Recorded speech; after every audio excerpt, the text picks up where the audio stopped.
चलिए चलते हैं और सेल्यूलर ऑर्गेनाइजेशंस का तस्वुर समझते हैं। सेल्यूलर ऑर्गेनाइजेशंस जिंदगी के बनाने के अहम हिस्से। आज हम बायोलॉजी में एक अहम मावाड़ को एक्सप्लोर करने जा रहे हैं, सेल्यूलर ऑर्गेनाइजेशंस।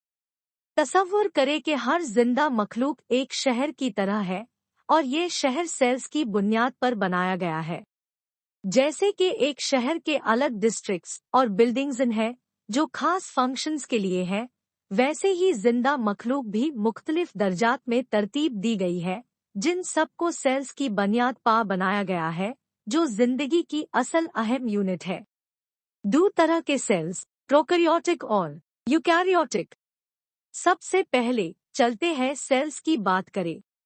हर जिंदा मखलूक सेल्स से बनी होती है और दो अहम किस्म है, प्रोकैरियोटिक और यूकैरियोटिक सेल्स। प्रोकैरियोटिक सेल्स आसान है और उनमें असल न्यूक्लियस नहीं होता, जबकि यूकैरियोटिक सेल्स ज्यादा कॉम्प्लेक्स होते हैं और उनमें एक न्यूक्लियस होता है जो जेनेटिक मटेरियल होता है। The first group of organisms, prokaryotes, prokaryotic cells से बना होता है।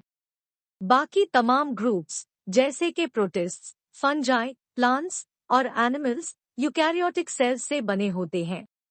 सेल्स को ऑर्गेनिजम्स बनाने के तीन तरीके।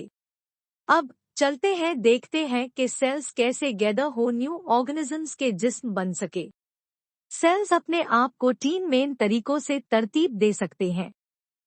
यूनिसेल्यूलर ऑर्गेनाइजेशंस कुछ केसेस में एक सिंगल सेल हाई पूरे ऑर्गेनिज्म को बनाने के लिए काफी होता है। सोचिए इन मखलूकत को एक आदमी के शहर की तरह।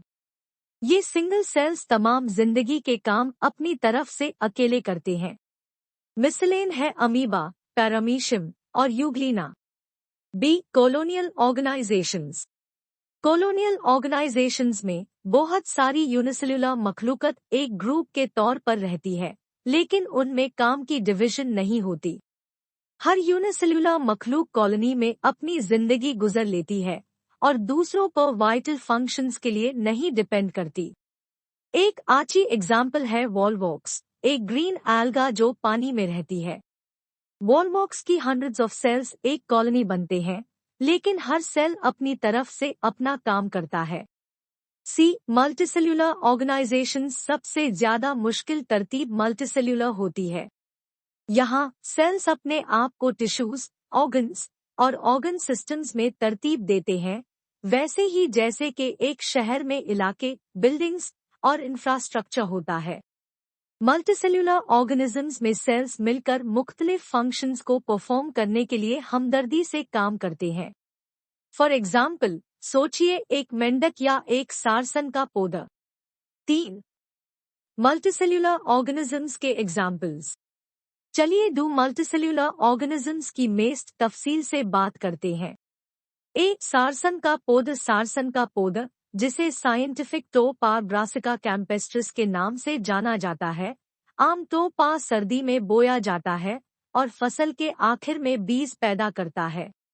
इस पौधे के ऑर्गन्स उनके फंक्शंस के आधार पर दो ग्रुप्स में तकसीम किए जा सकते हैं। वेजिटेटिव ऑर्गन्स जैसे कि रूट्स, स्टेम्स, ब्रांचेस और लीव्स जो सेक्सुअल रिप्रोडक्शन के लिए शामिल नहीं होते, और रिप्रोडक्टिव ऑर्गन्स जैसे कि फूल जो फलों और बीजों को पैदा करके सेक्सुअल रिप्रोडक्शन में अहम किरदार अदा करते हैं। मेंढक। मेंढक, जिसे साइंटिफिक तौर पर राना टाइग्रीना के नाम से जाना जाता है, मल्टीसेल्यूलर ऑर्गेनाइजेशन का मिसल है। उनके जिस्म ऑर्गन सिस्टम से बना होता है, हर एक से मुताल्लिक ऑर्गन्स के साथ। इन ऑर्गन्स को मुख्तलिफ टिश्यूज में तकसीम किया गया होता है, जैसे कि एपिथेलियल, ग्लैंडुलर, मस्कुलर और नर्वस टिश्यूज। तो बिल्कुल वैसे ही जैसे कि एक शहर इलाकों, बिल्डिंग्स और इंफ्रास्ट्रक्चर से बना होता है, जिंदगी की दुनिया को सेल्यूलर लेवल्स में तरतीब दी गई है, एक सिंगल सेल शहर से लेकर कॉम्प्लेक्स मल्टीसेल्यूलर मेट्रोपोलिसेस तक। Understanding these cellular organizations is crucial to appreciating the complexity and harmony of life on Earth.